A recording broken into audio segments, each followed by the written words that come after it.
Le livre est né parce qu'une fois, en regardant une sculpture de Bouddha, j'ai compris que ce n'était pas une figure, une sorte d'idole, d'un dieu, mais c'était une manière de montrer quelque chose de l'expérience de la méditation. Et je trouvais que c'était aidant, parce qu'en quelques secondes, en regardant juste cette sculpture, quelque chose est transmis du sens profond de la pratique. Et je me suis rendu compte qu'en décrivant les... Alors j'ai commencé dans un séminaire à parler des images, et j'ai rendu compte que ça aidait vraiment les gens à faire une expérience de méditation extrêmement profonde. Parce que, par exemple, on voit le Bouddha qui est assis avec des serpents au-dessus de sa tête. Et quand on explique, voilà, c'est le Bouddha, il est là, et les serpents, c'est toute la peur, l'angoisse, etc. Il rentre en rapport avec, que la méditation, c'est rentrer avec attention et bienveillance. Et parce que le Bouddha rentre avec attention et bienveillance, les serpents ne sont pas détruits, mais ils sont là avec lui. Quand on médite, ce n'est pas que votre peur, votre angoisse, votre colère va disparaître, mais vous avez un autre rapport avec elle. D'un seul coup, je trouve que ça devient... C'est une manière de parler de la méditation peut-être plus directe, paradoxalement. Et je trouvais aussi important de montrer que la méditation, ce geste donc d'attention et de bienveillance au moment présent, qu'on comprend tellement aujourd'hui qu'elle a des vertus thérapeutiques d'apaiser, de guérir profondément, elle le fait en nous montrant qu'il y a quelque chose de bon et de digne en nous. Et que le Bouddha, au fond, c'est nous. Que l'histoire du Bouddha, ce n'est pas l'histoire d'un homme, c'est notre propre histoire. L'histoire, en gros, du Bouddha, c'est ce prince qui est enfermé dans un palais, on veut qu'il ait plein de plaisir, et il sort, il voit qu'il y a de la souffrance, il essaye de travailler avec la souffrance, avec beaucoup de courage. Au fond, c'est nous. On vit dans un monde où on essaie de créer son petit cocon pour être confortable, et à un moment, on sent qu'on étouffe, que ce n'est pas vraiment la vie. On essaie de sortir. Comment, en sortant, on prend un risque, mais ça devient un peu plus vivant. Et en même temps, comment en sortant, on peut garder une certaine forme d'apaisement et de bienveillance. Et puis, il y a une autre chose qui m'a beaucoup frappé, c'est que nous, on connaît beaucoup le Bouddha dans sa posture un peu classique, où il est assis, là, présent. Mais il y a beaucoup d'autres formes de représentation du Bouddha, particulièrement en Chine et au Japon, où le Bouddha devient souvent une femme, et est dans une position de délassement, ça s'appelle même le délassement royal. Il est complètement détendu et bienveillant. Et je trouvais que c'est intéressant aussi qu'il y ait cette dimension de bienveillance, parce qu'on a peut-être un peu eu tendance ces dernières années à identifier la méditation uniquement à un effort d'attention dans le moment présent, qu'on appelle des fois pleine conscience, même si moi je trouve qu'on devrait appeler ça plutôt pleine présence, d'attention dans le moment présent, et on a oublié que la méditation c'est aussi avoir de la bienveillance, et d'abord pour soi-même. Parce que nous nous en voulons tous tellement, nous sommes tellement pris par l'idée de performance, de perfection, qu'on oublie, qu'on ne sait plus devenir son meilleur ami. Et qu'on est souvent son juge en permanence, qui sommes tout en train de nous asphyxier de jugements négatifs. Et donc je trouve que c'était vraiment important de rappeler que méditer, c'est vraiment développer de la bienveillance. Donc il y a tout cet aspect-là du livre. On pourrait dire que c'est un moyen de parler du Bouddha pour éclairer chacun d'entre nous, dans le sens profond de l'expérience méditative. Mais on pourrait dire aussi, grâce à la méditation, on comprend mieux le bouddhisme. Je trouvais que c'était intéressant que les gens puissent découvrir le bouddhisme, parce qu'il y a quand même quelque chose qui est parlant, lorsqu'on pense aux moines zen, aux moines tibétains, il y a quelque chose qui est parlant. Mais souvent, quand on lit un livre, c'est tout de suite très abstrait. Les 4 nobles vérités, les 3 joyaux, les 12 nidanas.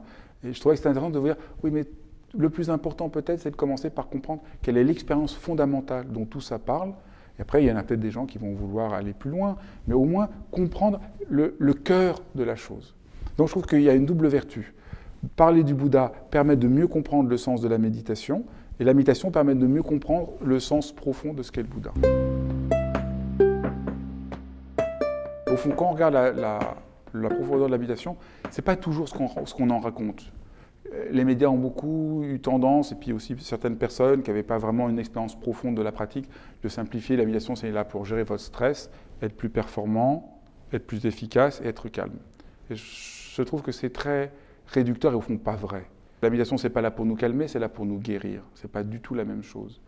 Nous guérir au sens où, quand on est tendu, quand on est crispé, quand on souffre, quand on a des difficultés, la méditation peut vraiment nous aider à travailler avec cette situation-là, à la transformer, à quelque chose s'apaise. Et je trouve que la méditation, ça aussi, ça éclaire. C'est pas juste une idée de rentrer en soi-même, moi, mais la méditation, en rentrant au moment présent, c'est aussi une manière d'apprendre à mieux voir les choses, à mieux voir avec clarté. Et je trouve que c'est toujours très éclairant de dire que qu'est-ce que c'est méditer? C'est mieux voir la réalité. Ça, c'est complètement compréhensible pour nous occidentaux. Et ça libère. Je trouve que la méditation a beaucoup à voir avec le fait de se libérer, d'être moins enfermé par des injonctions sociales, par des injonctions qu'on a intégrées. Et je trouve que ça donne vraiment le visage de la méditation. Ça guérit, ça éclaire et ça libère. Et à partir de là, je trouve que ça peut vraiment aider les gens à intégrer la méditation dans leur vie. Et que le livre les invite à un voyage en eux-mêmes, un voyage dans cette splendeur de la présence, et aussi un voyage poétique dans la beauté du monde. Parce qu'au fond, le Bouddha parle aussi de la beauté du monde, la beauté de la vie. Donc on pourrait dire qu'il y a aussi dans le livre une sorte d'hymne à la vie. Et j'ai souvent dans les livres donné des instructions très pratiques pour comment le faire. Et je trouvais intéressant aussi de montrer, de peut-être réussir à mieux parler de la joie de la pratique. Et le Bouddha, ce sourire du Bouddha qui est très connu, au fond, qu'est-ce que c'est ce sourire du Bouddha? C'est le sourire d'une certaine qualité de présence qu'on découvre dans la pratique. Et je trouvais que c'était bien de célébrer aussi ça. Souvent, je dénonce l'instrumentalisation de la méditation. Je trouvais que c'était bien aussi de pouvoir se réjouir de la splendeur. Et si toutes ces images du Bouddha nous touchent, on en voit de plus en plus, c'est parce qu'on sent bien que ça nous parle de quelque chose, de cette bonté possible, de la justesse de l'amour, de la justesse de la bienveillance, de la justesse de la gratitude. Et c'était ça que je voulais essayer de montrer. Et c'est peut-être pour ça qu'en ce moment, je m'habille en jaune, pour qu'il y ait un peu plus de joie, pour essayer moi-même d'entrer en rapport davantage à cette joie lumineuse que donne aussi la pratique de la méditation.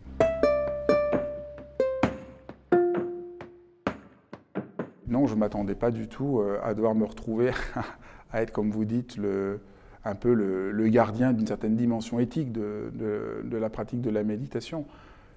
Donc c'est un peu la nécessité de la situation. Je trouve que la méditation m'a tellement apporté, je vois tellement ce que ça peut apporter aux gens, que je trouve que j'ai une responsabilité de faire que les gens voient à quel point ça peut les aider pour de bon, et que la simplification... La méditation, c'est très simple, mais quand on simplifie, ça n'est plus simple, c'est simplifié, c'est pas du tout la même chose. C'est tellement simplifié qu'on ment aux gens. On ment en leur disant qu'il faut qu'ils gèrent leurs émotions, il faut gérer son compte en banque, il faut entrer en rapport avec ses émotions. L'idée que la méditation est là pour gérer son stress, qu'elle a l'air une idée tout à fait simple, si on fait un tout petit peu attention, on se rend compte qu'au fond, c'est non seulement pas vrai, mais qu'en plus, ça vous fait aller de plus en plus mal. Parce que plus vous voulez gérer votre stress, d'abord, vous ne réussissez jamais complètement, donc vous devez toujours mieux gérer. Et donc, ce n'est pas une question de gestion. Gestion, c'est d'abord un mot du domaine économique, c'est de l'ordre du contrôle, de la parfaite mainmise. Et donc, on a le projet qu'on va réussir enfin à tout contrôler. Et on ne réussira jamais à tout contrôler. Il va pleuvoir, il va y avoir des inondations, il y a quelqu'un qui va vous appeler, vous annoncer une nouvelle qui va vous déstabiliser. Votre enfant à l'école est malade et vous avez un rendez-vous urgent, il faut quand même que vous alliez le chercher. Donc la vie est faite plein d'imprévus. Si on veut tout gérer, on s'empêche de danser avec la vie. Et danser avec la vie, répondre aux situations, ce n'est pas gérer. Donc je crois que là, il y a quelque chose qui n'est pas juste une question de vocabulaire, il y a quelque chose d'insidieux, il y a une sorte de manipulation. Je pense que quand on parle de gérer, on est manipulé sans s'en rendre compte, par l'idée que tout doit devenir économique, qu'on doit devenir juste des consommateurs-producteurs et que plus rien n'a de place d'autre que cela. Et donc c'est très important que le domaine économique ne commence pas à rentrer partout dans notre vie, qu'il reste de la place pour la présence, la bienveillance, le rapport, la gratuité, la liberté. Et je crois que la méditation, si ça nous aide, c'est que ça, on débranche tout. Pendant un moment, on débranche, on s'autorise à être un être humain. On se fout la paix pendant quelques minutes. Méditer, c'est simple, c'est aussi simple que de se laver les dents. C'est on prend un moment, tous les jours, pour se foutre la paix, pour s'autoriser à être. Et à partir de là, on peut tout faire. On peut parfaitement gérer son compte en banque et faire tout ce qu'on veut. Je ne suis pas du tout contre qu'on gère son compte en banque. Mais juste, il faut qu'il y ait un moment où on s'autorise vraiment à être. Et la méditation a un rôle de redonner un peu d'humanité dans un monde où l'humanité est en train d'être menacée. Vous voyez, on parle de ramassage scolaire, on parle de ressources humaines. Et je trouve qu'à un moment, ça nous emprisonne. Et beaucoup de gens croient qu'ils vont mal parce qu'ils ont des problèmes psychologiques ou je ne sais quoi, sans se rendre compte qu'ils vont mal aussi parce qu'ils intègrent une certaine violence sociale qu'on leur impose. Et je trouve que l'idée que la méditation soit là pour gérer son stress participe de cette violence sociale et que si la méditation a un rôle à jouer, c'est de dire non à cette violence sociale. Et de ce point de vue-là, la méditation, au lieu d'être une manière de se regarder le nombril, ça sera une manière de transformer ce monde. Parce que partout, si un enseignant qui parle aux élèves le fait en étant présent et en étant prêt à les rencontrer pour de bon, en n'étant pas obsédé par son programme, mais voulant bien sûr le faire, mais voulant aussi rencontrer les élèves et les aider, ça va les transformer. Quand un infirmier ne fait pas juste le soin, mais peut dire bonjour aux patients et avoir un rapport réel, ça peut vraiment changer les choses.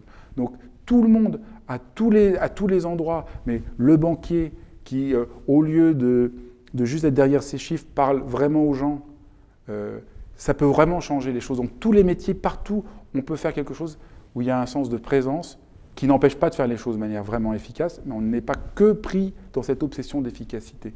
Cette obsession d'efficacité est en réalité inefficace. Elle nous ronge, elle nous détruit, et donc il faut rendre une dimension d'humanité, et je crois que la méditation est là pour redonner cette dimension d'humanité à chacun.